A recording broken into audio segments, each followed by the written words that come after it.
రాష్ట్రంలోని కూటమి ప్రభుత్వంలో బలిజ వర్గీయులకు తగిన న్యాయం జరిగేలా చూడాలని రాయలసీమ బలిజ సంక్షేమ ఐక్య వేదిక అధ్యక్షులు రాము కోరారు.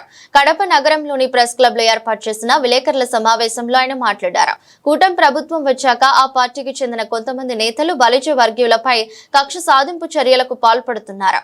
బలిజ వర్గాలకు జరుగుతున్న అన్యాయం విషయమై ముఖ్యమంత్రి చంద్రబాబు నాయుడు, ఉప ముఖ్యమంత్రి పవన్ కళ్యాణ్, మంత్రి లోకేష్ తక్షణం స్పందించి చర్యలు తీసుకోవాలన్నారు. మార్పు రాకపోతే పాలకులపై బలిజ వర్గీయుల తిరుగుబాటు తప్పదని తెలిపారు. కార్యక్రమంలో నగరే శ్రీకాంత్, వీరభద్రుడు, క్రాంతి, హరిబాబు, శివనాగరాజు, వెంకటేశ్వరులు పాల్గొన్నారు.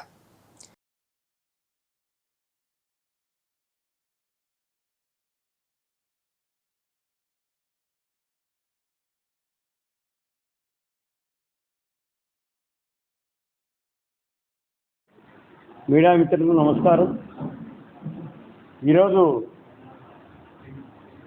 నేను రాయలసీమ బలిజ సంఘం తరఫున 28-30 సంవత్సరాలుగా తిరుగుతున్న అనుభవజ్ఞునిగా అన్ని రాజకీయ పార్టీలతో అనుబంధాలతో మా జాతిని మేలుకొలుపుతూ ఎన్నో సంస్కరణలు, సమాజ సేవ, ఎవరు గెలవాలన్నా ఎవరు చేయాలన్నా కొన్ని చోట్ల మేము శాసించే విధంగా తిరుగుతున్న వ్యక్తిగా ఈరోజు మీడియా మిత్రులకు తెలియజేసుకున్నందుకు కడప ప్రెస్ క్లబ్లో ప్రెస్ మీట్ పెట్టడం జరిగింది.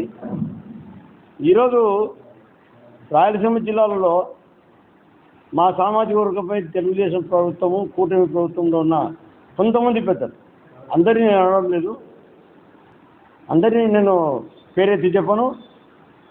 ఈ మీడియా సమావేశంలో చంద్రబాబు గారికి, డిప్యూటీ సీఎం పవన్ కళ్యాణ్ గారికి, లోకేష్ బాబు గారికి కొంతమంది ఇలా అరాచకం చేస్తున్న నాయకులకు బాధ్యతారహితంగా ప్రవర్తించమని మీడియా సమావేశంలో తెలియజేసుకుంటూ మీ ముందరికి వచ్చాను.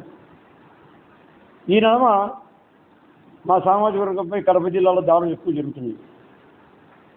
మొన్న టైంలో చెన్నూరులో, కొండపేటలో జరిగిన దారుణం చాలా సామాన్యమైనది కాదు.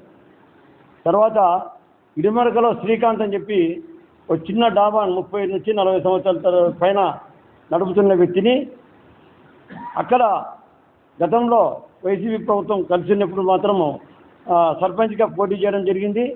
అక్కడ యాదవ సామాజిక వర్గాన్ని కూడా చెప్తున్నా, నేను బలిజ సమాజం చెప్తున్నాం, యాదవ సామాజిక వర్గం వాళ్ళు మా జాతి కూడా సపోర్ట్ చేసి గెలిపించడం జరిగింది. ఉప సర్పంచ్గా మా వాడిని పెట్టి మళ్ళీ తీసేయడం జరిగింది రాజకీయంగా. తర్వాత ఈ డాబా నడుపుకుంటున్నాడు, ఈయన జీవనాధారం పోగొట్టాల శ్రీకాంత్ అని చెప్పిన ఉద్దేశంతో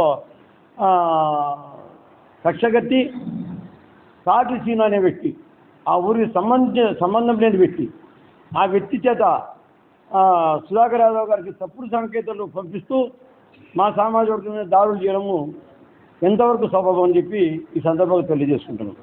ఈ డాబా మీద గతంలో ఆల్రెడీగా 40 సంవత్సరాల పైన ఉన్న డాబాను పడగొట్టమని చెప్పి ఎమ్మెల్యే గారు ఎంఆర్ఓలు కానీ కలెక్టర్ కానీ పర్మిషన్లు లేవు వాళ్ళకు అని చెప్పి చెప్పడం జరిగింది.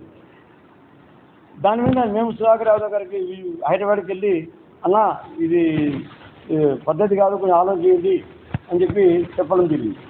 అయినా మేము రాయలసీమ బలిజ సంఘం తరఫున మా బలిజ సామాజిక వర్గం, కాపు సామాజిక వర్గం, తెల్లగా ఒంటరి మొత్తం అన్ని సామాజిక వర్గాలు కూటమి ప్రభుత్వం సపోర్ట్ చేసిన వ్యక్తిగా మేము వచ్చామన్నా, నువ్వు కొంచెం ఆలోచన చేయని చెప్పినా కానీ కేఆదర్ చేయకుండా, దాని మాటలు లెక్క చేయకుండా దాన్ని కూల్చాలని చెప్పినప్పుడు మన వాళ్ళు కోర్టు నుంచి ఆర్డర్ తీసుకొని వచ్చి నిలబెట్టడం జరిగింది. అధికారులు నాతోనే ఫోన్ చేసి ఇది చాలా అన్యాయమో, ఆ పాపం మా కొట్టుకుంటుందని చెప్పారు. ఈయన మీద కక్ష సాధింపుతో వాళ్ళ బావగారి డాబా పక్కనే ఉంటుంది, ఒక 100 అడుగుల దూరంలో. రోడ్డుకు, హైవే రోడ్డుకు దీనికి ఎలాంటి సంబంధం లేదు. 40 నుంచి 50 అడుగుల దూరంలో డాబా ఉంటుంది. ఇది tiffin centre, only tiffin centre. ఆ టిఫిన్ సెంటర్ మీద అక్కడ మొన్న ఎప్పుడో వారం కింద యాక్సిడెంట్ అయిందని చెప్పి, దీనివల్ల యాక్సిడెంట్లు తిరుగుతున్నాయి, ఈ డాబా ఉన్నంత వల్ల అని చెప్పి ఆయన కక్షపూరితంగా